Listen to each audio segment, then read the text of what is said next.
Nous nous sommes arrêtés sur les 5 phases de la prière, c'est-à-dire la communion, la soumission, la requête, la coopération et le conflit céleste. Nous aimerions maintenant voir quelques-uns des problèmes qui sont liés à la prière. Comme nous l'avons dit, il nous arrive très souvent d'avoir au fond de notre pensée un sentiment indéfini de contradiction ou d'incertitude qui a pour effet d'arrêter ou de paralyser la prière. Nous sommes quelquefois arrêtés dans la prière par certaines difficultés mentales que nous n'avons jamais analysées ni définies sérieusement. Notre but est donc de chercher à définir ici quelques-unes de ces questions, à les analyser et à les détruire. Cela afin que notre prière s'élève à Dieu dans la certitude et la confiance. À cet égard, l'une des premières difficultés dans la prière se rencontre en relation avec la volonté de Dieu. C'est naturellement une sphère de contemplation et de considération très vaste, et elle renferme un très grand nombre de phases, d'aspects et de points très différents, mais nous chercherons à les résumer, et nous verrons dans ce qui sera dit que nous touchons à beaucoup plus de choses. Quant à la volonté de Dieu, la question fondamentale me paraît être, est-elle absolue ou est-elle relative? La question qui est devant nous maintenant est de savoir si pour nous la volonté de Dieu est absolue ou relative. Si nous l'exprimons ainsi, nous ne serons pas aidés beaucoup. Cela semble très académique. Mais nous expliquerons notre pensée. Dieu permet-il certaines choses parce qu'elles sont sa volonté absolue ou parce qu'il veut nous faire entrer par elles dans une certaine position?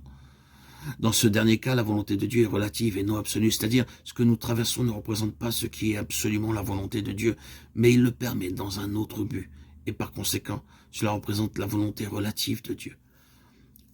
Nous avons notre fondation et notre base pour considérer de manière très vaste la volonté de Dieu en relation avec la prière. Le résultat sera celui-ci. Si nous sommes en présence de la volonté relative de Dieu, les choses au sujet desquelles nous prions, lorsqu'elles auront accompli leur but, cesseront d'être et d'avoir une place dans la volonté de Dieu. Ou bien, si Dieu permet qu'elles subsistent, nous aurons pris une place d'ascendance sur elles. Elles deviendront nos servantes. Cela non parce que Dieu, dans la plénitude de sa volonté et de son dessein, veut qu'elles demeurent, mais il les y maintient parce qu'elles sont nécessaires pour nous garder dans une certaine position. Si nous étions des créatures parfaites, la volonté de Dieu serait toujours absolue. Il n'y aurait aucune place pour la volonté relative de Dieu. Il ne lui serait pas nécessaire de permettre certaines choses pour nous élever à de nouvelles positions. Mais comme nous sommes des créatures imparfaites, déchues, la volonté de Dieu pour nous est plus souvent relative qu'absolue. Le problème s'élève donc pour nous dans cette ligne de la soumission et de l'importunité. Ces deux attitudes semblent être antagonistes l'une à l'autre, représenter un conflit, une contradiction. Comment pouvons-nous réconcilier l'importunité avec la soumission? L'importunité ne met-elle pas de côté la soumission? La soumission ne met-elle pas de côté l'importunité? Ces positions semblent être opposées l'une à l'autre, mais il n'en est cependant pas ainsi. C'est un problème qui se rencontre dans la prière. Continuer à frapper à la porte, continuer à appeler et connaître cependant la soumission.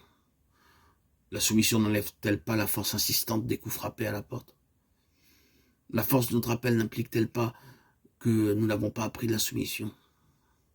Nous pouvons ne pas toujours définir cette pensée de cette manière, mais elle est tenace, elle reste à la base de notre intercession et très souvent, elle tend à en enlever la certitude positive et définitive, de sorte que nous ne savons plus où nous en sommes.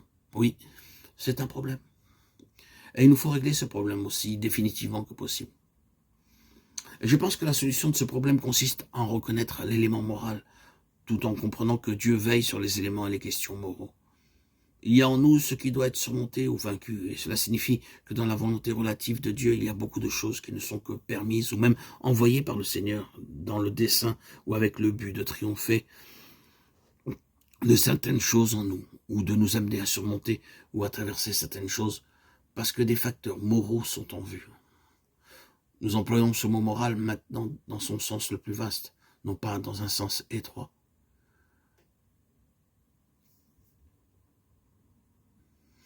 Il nous faut donc reconnaître que la nouvelle création est une question morale. Elle n'est pas complète en ce qui nous concerne. Elle est parfaite et complète en elle-même, mais ne l'est pas en nous.